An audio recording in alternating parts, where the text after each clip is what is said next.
Okay. Hello class, Dr. Annette. I hope you all read my blog post, but if not, that's okay.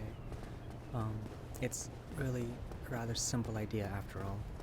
Summed up, I basically wanted to try and move away from thinking of technology as a platform that can or cannot do things. It's far too easy to become prescriptive when thinking along those lines. To go from saying that a technology can or cannot do something to stating that a technology, thus, should or should not do certain things. Films get attacked for being too stagey or theatrical. Video games get attacked for being too cinematic. It's the old specificity argument which declares certain experiences or means of expression to be the possession of certain technologies and media.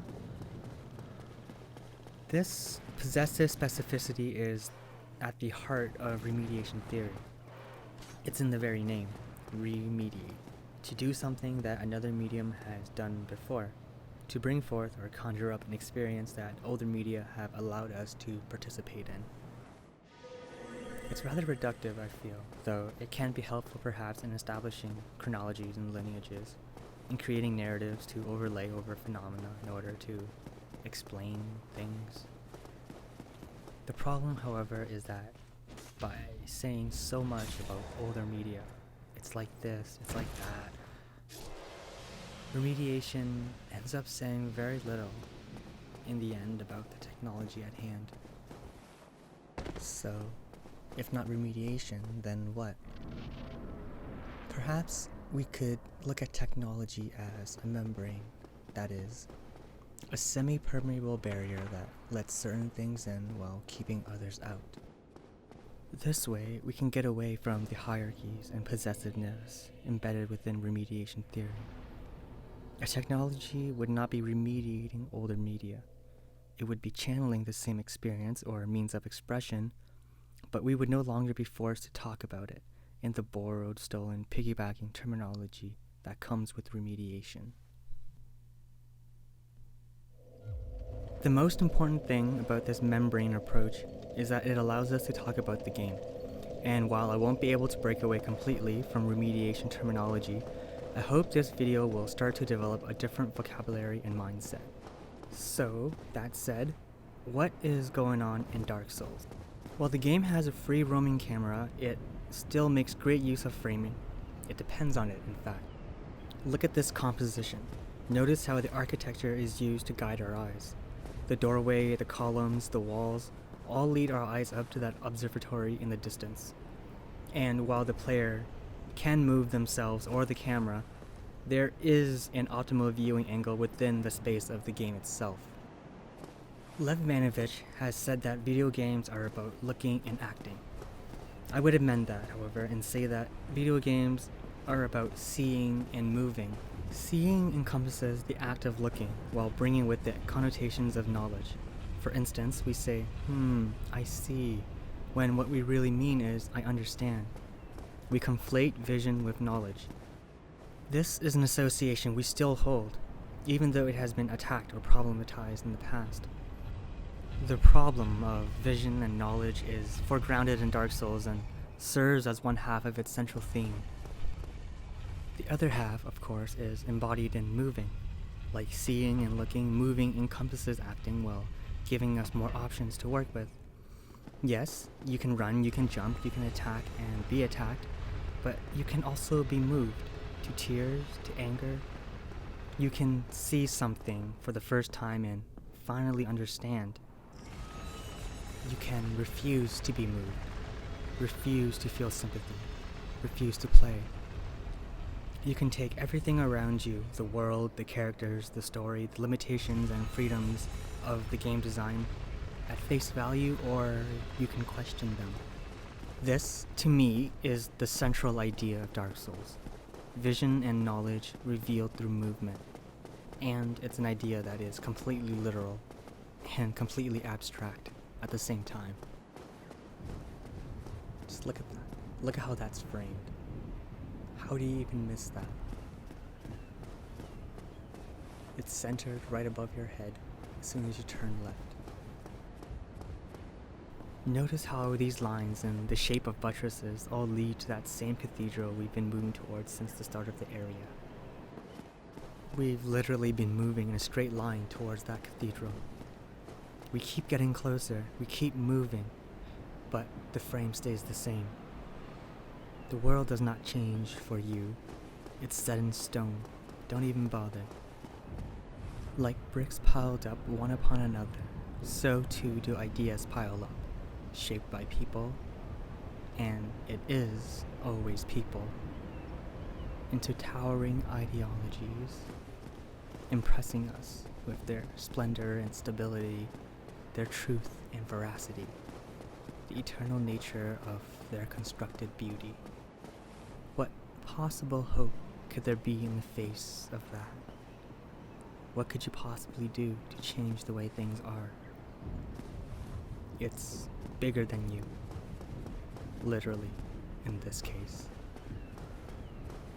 But you can still move. You can still act. And there's hope in that.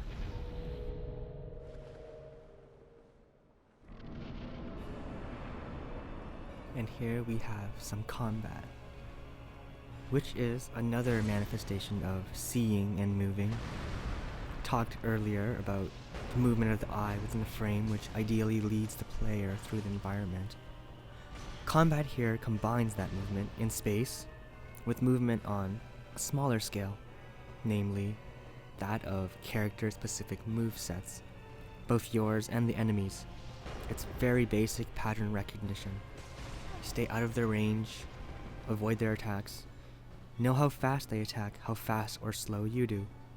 It's a kind of puzzle to be deciphered.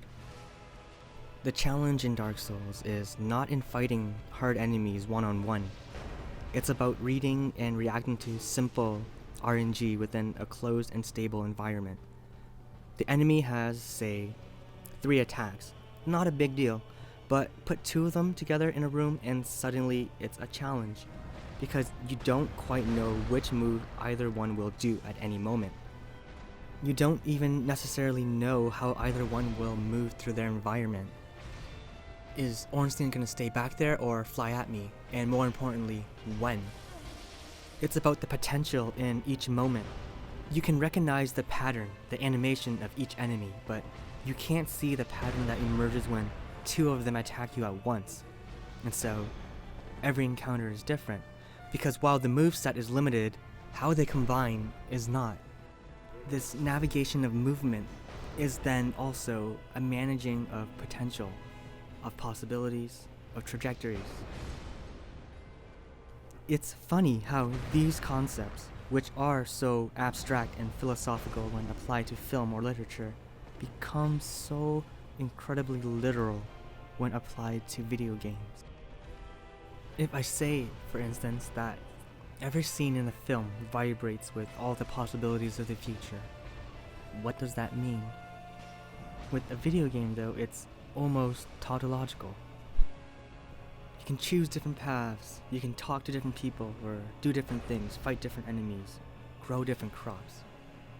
You can make different choices every time you play. So yes, in a game, every moment does contain within it all the possibilities of a specific playthrough. Possibilities and potential are no longer virtual or imaginative, but quantifiable and real. That's one thing this membrane called video games lets through in a very concrete form.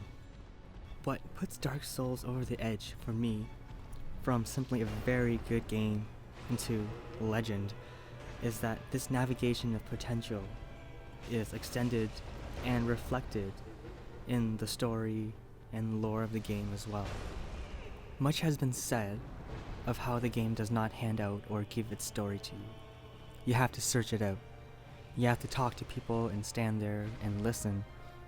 You have to read item descriptions and piece tiny bits of information together. And everyone is so biased.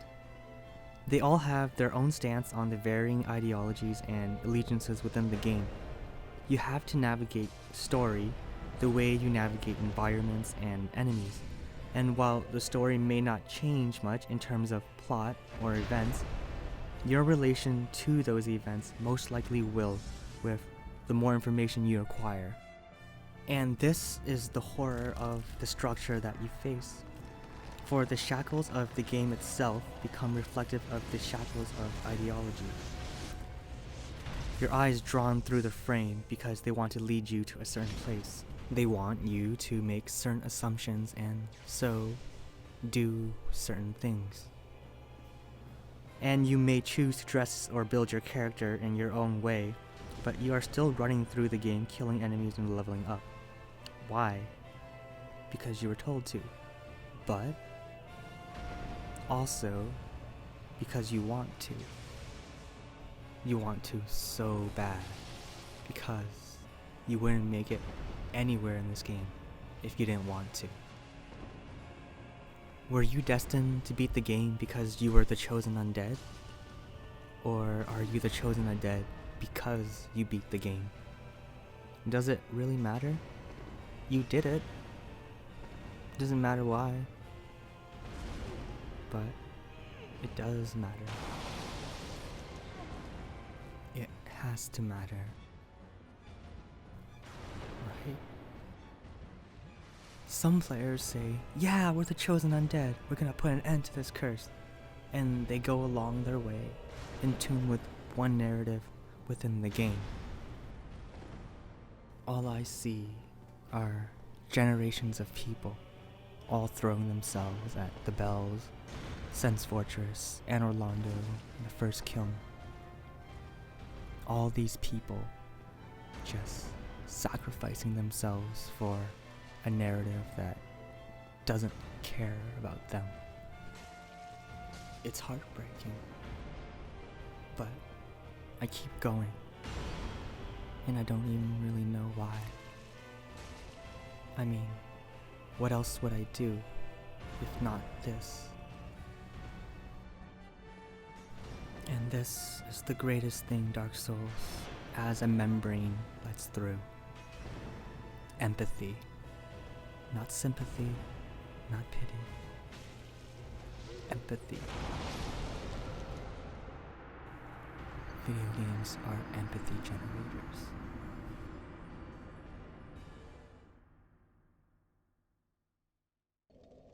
Dark Souls is the question that asks you to answer it, knowing full well you are nowhere near capable of doing so. You do the best with what you have and know at any given moment and hope for the best. You never know enough to make a truly informed decision on anything. You just have to keep moving forward. The act of acting being the only way change may manifest in the future.